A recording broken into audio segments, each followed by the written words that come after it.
saya di mata perkuliahan Exploring Entrepreneurship.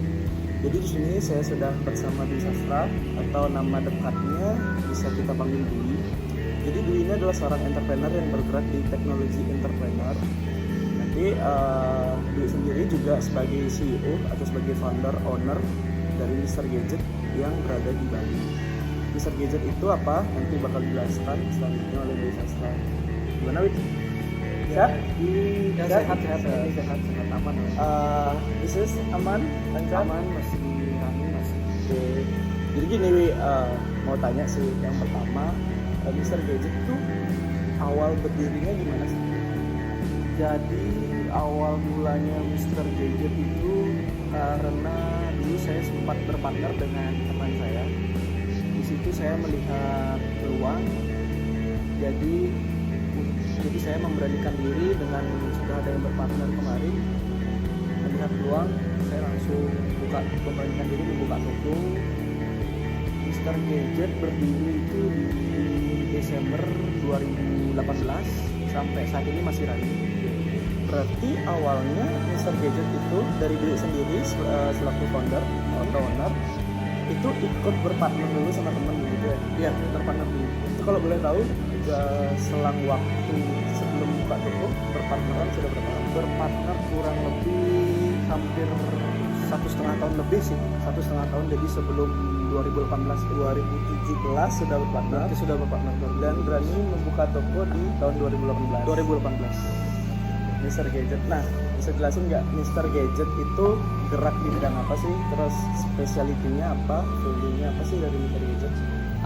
Mr. Gadget sendiri ini bergerak di bidang teknologi, lebih spesifikasinya sih ke handphone, bergerak ke handphone, lebih ke iPhone aja. Jadi kita ada servis, bisa juga penjualan juga ya, servis juga ya, support aksesoris juga ya, gitu. Berarti dari support, dari servis, seller juga, terus aksesoris juga bisa. Nah, Mr. Gadget sendiri kalau boleh tahu apa sih yang membuat Dwi Sastra ingin membuka toko, padahal istilahnya skill yang dipunya atau jangka waktu yang dimiliki itu baru berjalan minim 1 tahun. Apa sih yang memberanikan Dwi untuk berani membuka toko di tahun 2018? Jadi yang memberanikan saya di 2018 itu karena saya lihat kemarin di Bali, khususnya Denpasar, belum terlalu banyak ada bisnis yang seperti saya.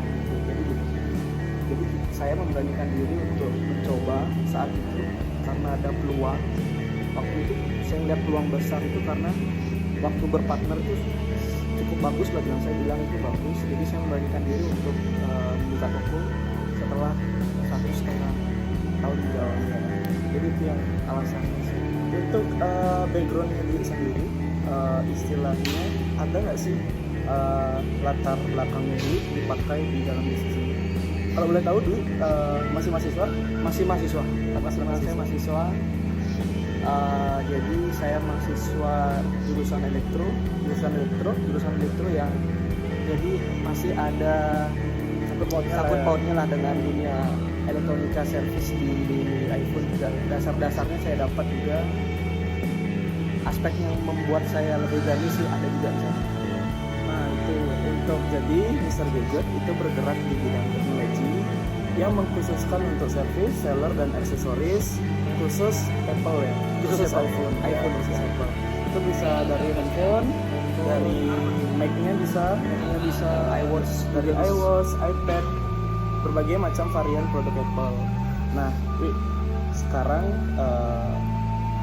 kita kan menghadapi situasi pandemi COVID-19.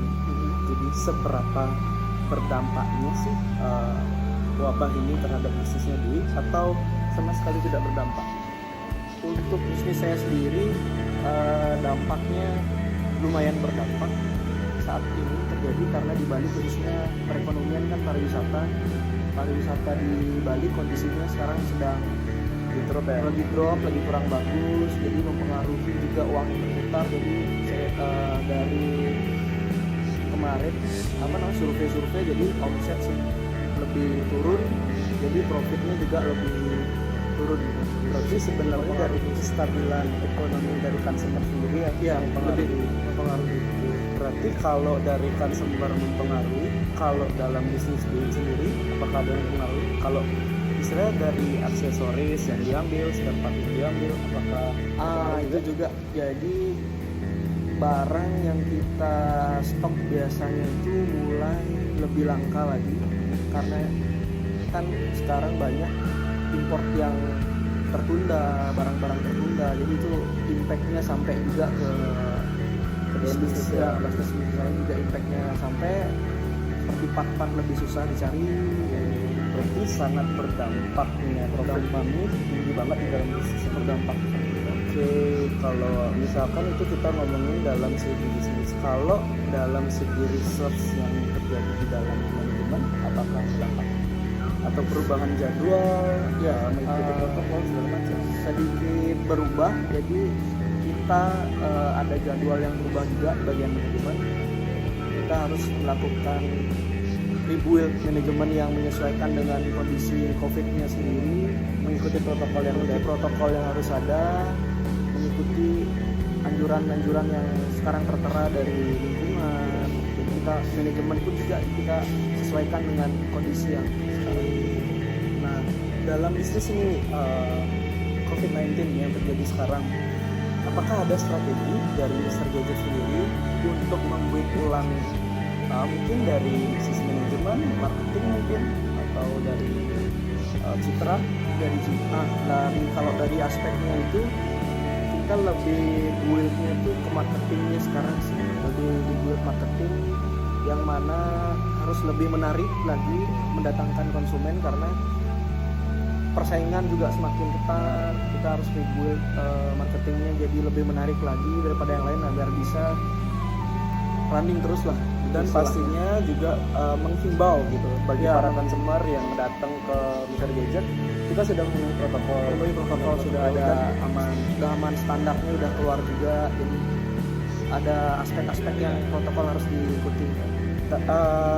Untuk next ke depannya deh, kita berandai-andai, ini intermezzo sedikit sih, kalau istilahnya COVID-19 ini selesai, terus semua berjalan dengan baik, apakah ada keinginan untuk memperluas ekspansi bisnis?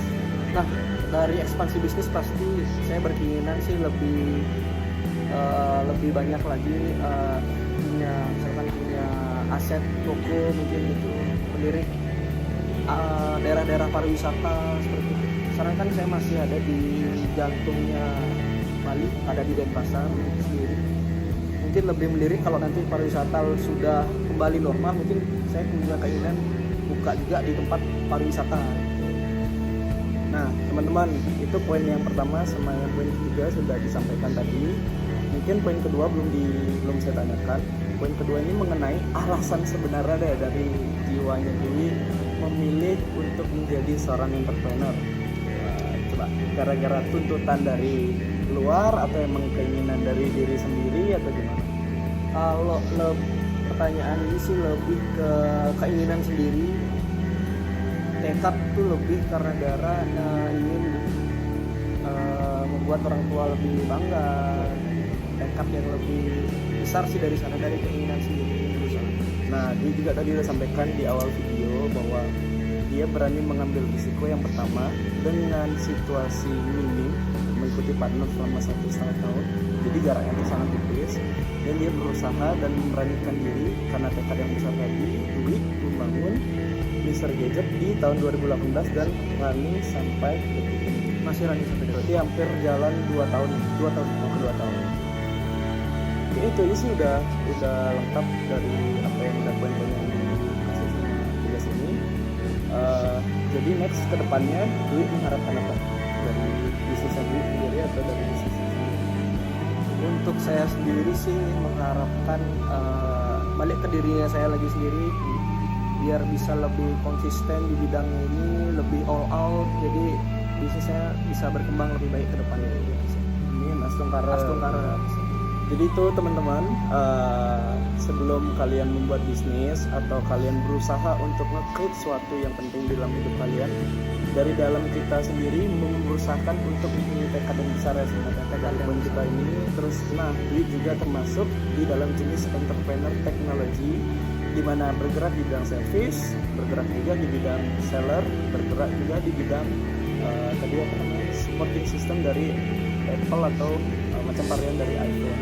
Nah untuk teman-teman, jadi di wabah ini sebenarnya dampak yang kita alami sekarang sangat berpengaruh dari seluruh bidang karena berkaitan dengan ekonomi yang ada pada saat ini. Nah untuk saya sendiri, terima kasih untuk Dwi Sastra, siap bisa ngobrol-ngobrol. Jadi Dwi Sastra, ini intermezzo sedikit, itu teman saya dari SMP, karena saya tahu juga perjalanan dia, hard worknya sangat keren, makanya saya ingin berbincang sama Dwi Sastra mengenai entrepreneurship yang ada di dalam bisnis Dwi Sastra. Itu sih, terima kasih ya. Siap, sama.